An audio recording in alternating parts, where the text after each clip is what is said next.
Hello guys, welcome to my new video. So today we are going to learn about how exactly we can create beats in Ableton 10 by using drum pads. So let's check it out. So this is Ableton Live 10. So right now what I'm going to do, so I'm going to check the left side, and over here there are categories. In these categories you will see sounds, drums, instruments, audio effects, MIDI effects, and lot of other kind of categories, plugins and clips. So what I'm going to do is I'm going to go over drums, and this is a drum rack, so I'm just slightly going to drag and drop over here.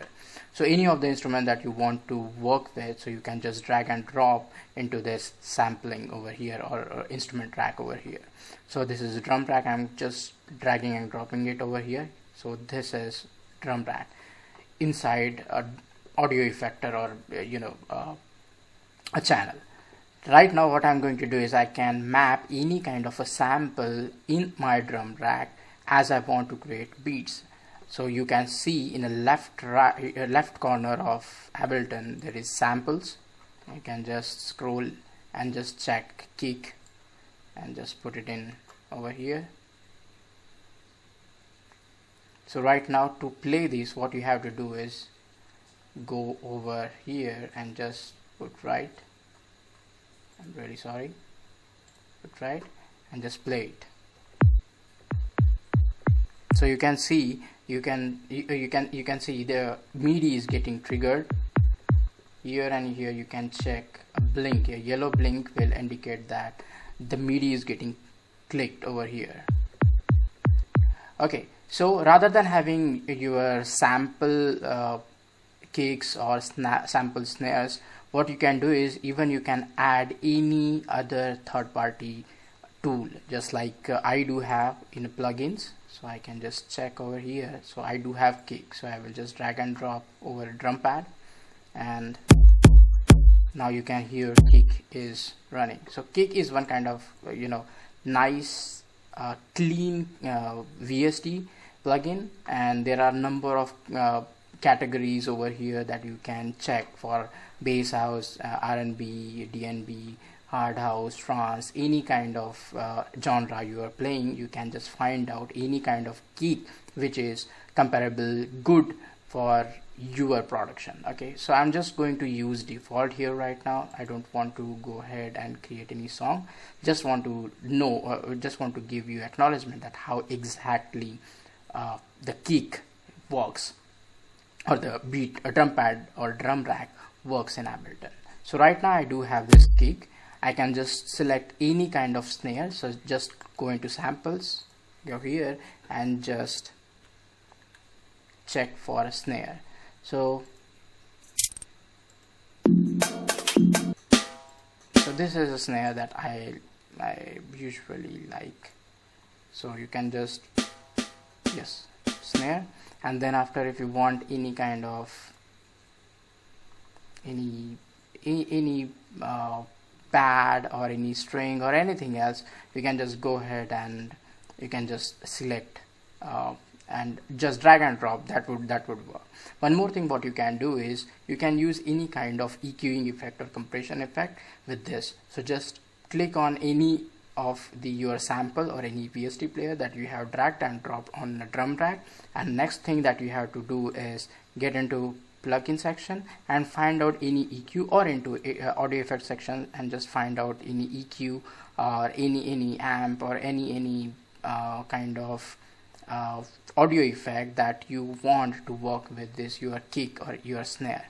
So what I'm going to do is I'm going to go in plugins and I'm going to use TDR Nova. So TDR Nova is one kind of a VST effect or MIDI effect that you can use for compression and EQing both. So regarding this I'm going to give a different review, but right now this is something that we have to work on.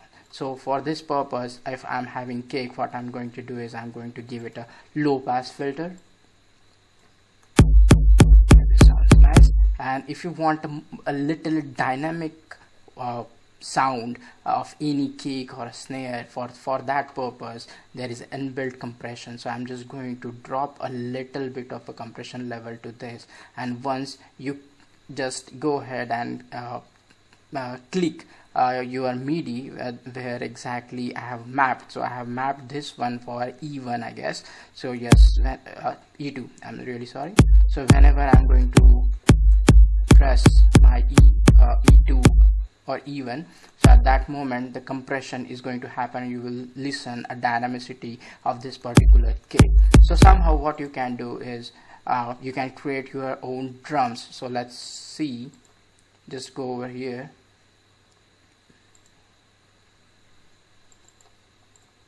and you can just go ahead and drop other devices as well.